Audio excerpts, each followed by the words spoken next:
So, Yeah. Phil, let's talk about the airport, Bristol Airport expansion. I thought this was decided upon and that the airport expansion wasn't going to happen. It's back. Well, there's the appeal, so it's back on back in the news. I don't know. Fill me in. Tell me where we're at. Okay. Well, last year their application came up to North Somerset Council.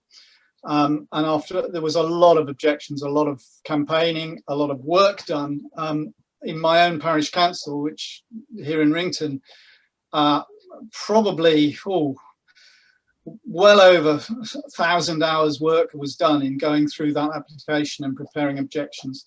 And North Somerset Council decided that it was not to go ahead at that stage. The airport has the right to appeal. They had 6 months to decide whether they were going to lodge an appeal, and they've done so, as is their democratic right. So it's now going to an inspector for an appeal hearing. When that is over, I don't know whether that's finished. They could come back with a completely new application a year later. These things are never fully done and dusted, but that's where it sits at the moment.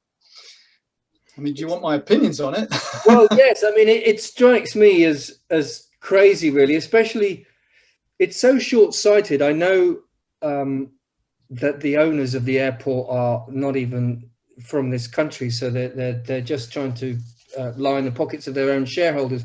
But it strikes me that it's very short-sighted. Especially, one of the things we have learnt in lockdown is that we don't need to be going to Paris for lunch, and we don't need to go to Berlin for a business meeting and back in a day. We don't need to go to Newcastle, for a quick meeting and back. Though we've learnt that we don't need to do that anymore. No. I mean, regardless of going on holiday to Spain or Greece or wherever, that's kind of another subject.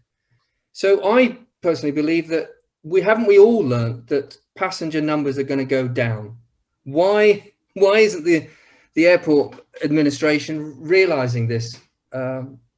There's so many objections to it as well. So yeah, well, I would say the first thing I want to say is that nobody's actually saying we should close the airport down. By the way, we're talking about not expanding it any further. Yeah, well, there are a couple of very simple questions I think we have to ask ourselves. Firstly, who benefits from this and how? And you've rightly said, in terms of the major beneficiary of this is the Ontario Teachers Pension Fund, who are a very big, very aggressive investment investment body who make pretty big profits worldwide, and they invest in an awful lot of things, including airports. They own bits of London City and Birmingham, I believe, maybe even Edinburgh. They invest heavily in fossils still, so things like the Athabasca tar sands, which is one of the most polluting bits of oil production in the world in Canada. These people are out to make money.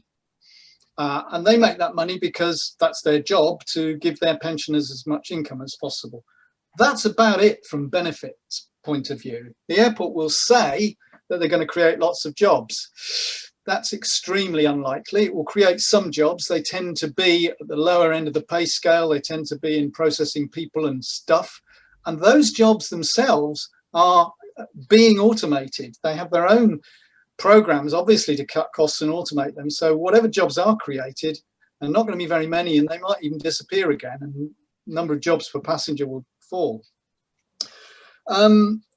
So you've really got to ask yourself that question. And then who takes the pain? Well, we do. We take it in terms of the cars on the roads. We already have an airport, which is one of the only airports in the UK that does not have a rail link, does not have particularly good public transport links, and doesn't have any form of motorway connection. So it's a single carriageway A38 road to get there. Those roads are already chocker. They're going to get fuller.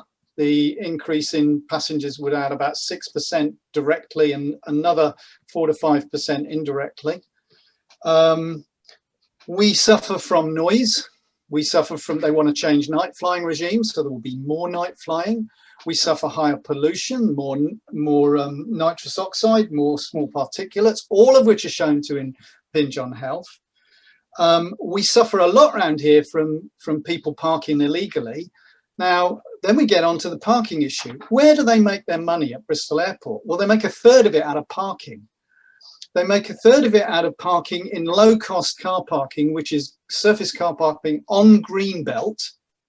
They were meant under the agreement for their previous expansion a few years ago to have built a multi-storey car park. They've only built one of the two they were meant to build.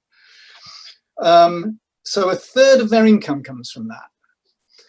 They're very dependent on people driving to the airport. So they're not really even encouraged to improve the public transport system because, again, they lose money. So, you know, the whole thing basically comes down to Ontario Teachers Pension Fund, and a few well-paid executives do very nicely out of it. The rest of us bear the pain. For what? We have an airport which is 64% outbound tourists and only 11% inbound, and only 11% business traffic. You can't say that an airport that's got barely 10% business traffic is going to create massive amounts of growth in the economy. This is about tourism, and the tourism out is far greater than tourism in, to the tune of £1 comes into the country for every £5 that goes out. And that's a £1.4 billion deficit in terms of tourism spend. Wow. It doesn't make sense. The last question is, when is it big enough? When do you stop growing? When do you lose this obsession with continual growth? Because you can't carry on like that. If they carry on growing and growing and growing, 15% at the moment of the parish I live in here is the airport. When do they stop? 50%? 100%? Absolutely. Makes no sense. I've talked a lot on this show about the end of perpetual growth and the end of analysing everything through the prism of GDP, and that it's just never going to work for us.